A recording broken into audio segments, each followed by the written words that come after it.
নমো নমঃ সুপ্ৰভাতম শ্ৰীমদ্ ভগবদ গীতামৃত আজি শ্ৰীমদ্ ভগবদ গীতাৰ ক্ষেত্ৰ ক্ষেত্ৰজ্ঞ বিভাগ যোগ নামৰ ত্ৰয়োদশ অধ্যায়ৰ ৩৫ বা অন্তিম সংখ্যক শ্লোক। এই বিশিষ্ট শ্লোকভাগী হৈছে এনেধৰণৰ: ক্ষেত্ৰ ক্ষেত্ৰজ্ঞয়োৰেৱম অন্তৰং জ্ঞান চক্ষুষা ভূত প্ৰকৃতি মোক্ষং চ য়ে বিদুৰ্যান্তি তে পৰম।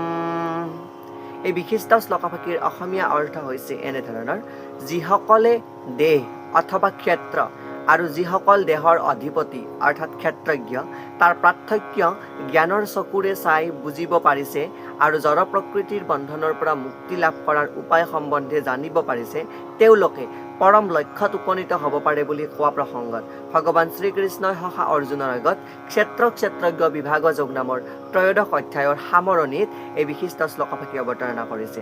শ্লোকভাগীৰ প্ৰসংগাৰ্থত ভাষ্যকাৰে উল্লেখ কৰিছে যে ত্ৰয়োদশ অধ্যায়ৰ তাৎপৰ্যই হ'ল এই যে দেহ আৰু দেহৰ অধিপতি লগতে পৰমাত্মাৰ মাজত থকা যি পাৰ্থক্য। অষ্টম শ্লোকৰ পৰা দ্বাদশ শ্লোকলৈকে এই যি ত্ৰয়োদশ অধ্যায়ৰ তাত মোক্ষ লাভৰ পদ্ধতিৰ কথা বাৰুকৈ বুজোৱা হৈছে আৰু এনে কৰিলে পৰম লক্ষ্যত উপনীত হ'ব পাৰি বুলি ইয়াতে উপস্থাপন কৰিছে। আৰু অন্তৰত যাৰ শুদ্ধ শ্ৰদ্ধাৰ উদয় হৈছে তেওঁৰ মধুৰ সংগ লাভ কৰি ভগৱানৰ বিষয়ে সু উপদেশ শুনিও সেই পৰম দিব্যধাম বা দিব্য জ্ঞান লাভ কৰিব পাৰে বুলিও ইয়াতে উপস্থাপন কৰিছে। আৰু ইয়াৰ মাজেৰে পৰম আত্মা আৰু পৰমাত্মাৰ মাজত থকা যি সম্বন্ধ বা জ্ঞানৰ চকুৰ দ্বাৰাই যি লাভ কৰা যি জীৱৰ লক্ষণ, সেই লক্ষণৰ ক্ৰিয়া প্ৰতিক্ৰিয়াৰ মাজতো ইয়াতে আলোকপাত কৰা হৈছে। অৰ্থাৎ ইয়াতে উল্লেখ কৰিব বিচাৰিছে যে ভৌতিক পদাৰ্থসমূহৰ সমন্বয়ৰ ফলত প্ৰকাশ পোৱা বুলি যি আত্মা পৰমাত্মাৰ স্থিতিটোক উপলব্ধি কৰিব পাৰে, তেওঁ আধ্যাত্মিক জগতত যাবৰ বাবে যোগ্য হৈ পৰে বুলি ইয়াতে উল্লেখ কৰিছে।